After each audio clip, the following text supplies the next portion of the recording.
এই পদ্ধতিতে আপনি যদি তালের কাঁদ বের করে সংরক্ষণ করেন তাহলে সত্যি বলছি 1 বছর আপনি খেতে পারবেন। তো চলুন ভিডিওটা অবশ্যই দেখবেন। নমস্কার, মনি নর্মাল লাইফস্টাইলে সবাইকে অনেক অনেক শুভেচ্ছা আবারও নতুন একটা ভিডিওতে।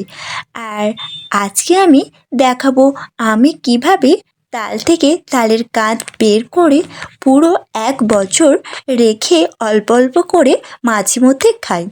আসলে তাল এমন একটা জিনিস বছরে একবারই হয়, আর যখন হয় তখন খেতে ইচ্ছে করে না, যখন থাকে না তখন মনটা একটু তাল তাল করে, মনে হয় তালের কিছু একটু বানিয়ে খাই। তাই কিভাবে সংরক্ষণ করব সেটাই আপনাদের বলবো। এখানে আমি আর আমার মেয়ে এতগুলো তাল গড়িয়ে এনে বসে গেছি তাল থেকে কাঁদ বের করতে। আর এখানে আমি একটা ছাড়িয়ে নিচ্ছি, আর আমার মেয়ে তাই আমাকে সাহায্য করছে, সবচেয়ে বড় হেল্পিং হ্যান্ড। ও আমাকে প্রায় সব কাজে একটু হলেও সাহায্য করে। সাহায্য করাটা বড় কথা নয়, ও বসে বসে শিখছে, এটাই বড় কথা। আমি মজা করছিলাম, ও এমনি বসেছিল, আমরা যেভাবে ছোটোবেলা মায়ের কাছে বসে থাকি সেভাবেই বসছিল ও। আর একটু করে ওকে ছিঁড়ে দিচ্ছি, ও বসে বসে খাচ্ছে। আমরাও ছোটোবেলায় অনেক খেতাম। আপনারা কারা কারা খেতেন? এই দেখেন এতগুলো আমি বের করে নিয়েছি। তারপরে যেহেতু আমরা রাখবো, অল্প করে জল দিতে হবে। অল্প করে জল দিয়ে আঁটিটাকে ভালো করে মুথে নিতে হবে।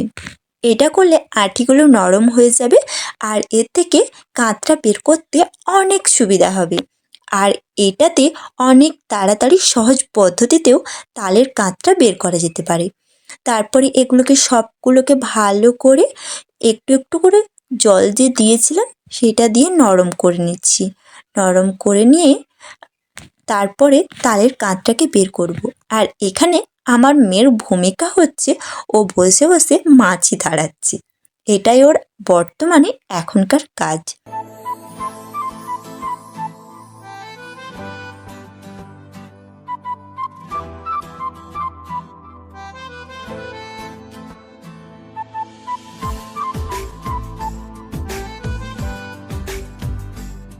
এই দেখুন, এভাবে একটা পাতিলা নিয়ে তাতে ঢাকা নিয়ে ঘষতে শুরু করে দিয়েছি একটা তালের আঁট নিয়ে।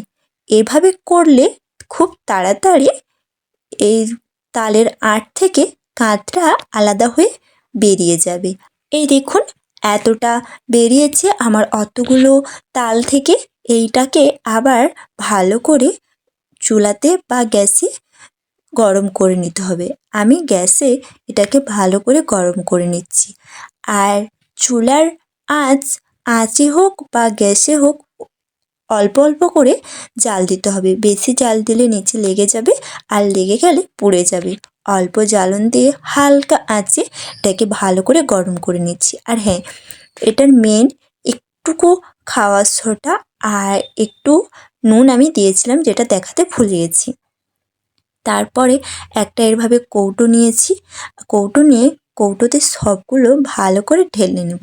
এই দেখুন আমি জাল দিয়ে ঠিক এমনভাবে ঘনত্ব তৈরি করে নিয়েছি। আপনারা চাইলে এর থেকে বেশি করতে পারেন, কিন্তু এর থেকে কম করলে করা যাবে না, তাহলে তালের মারটা তাড়াতাড়ি নষ্ট হয়ে যাবে। এভাবে ভালো করে কৌটোটায় ভরে নেব।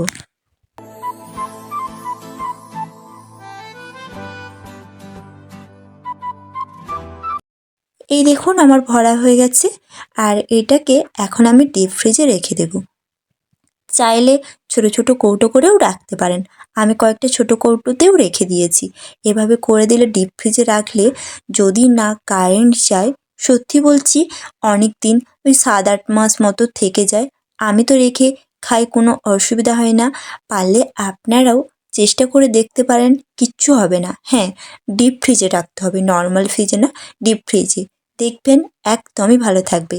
যদি টিপসটা কাজে লাগে অবশ্যই ভিডিওটাতে একটা লাইক করবেন।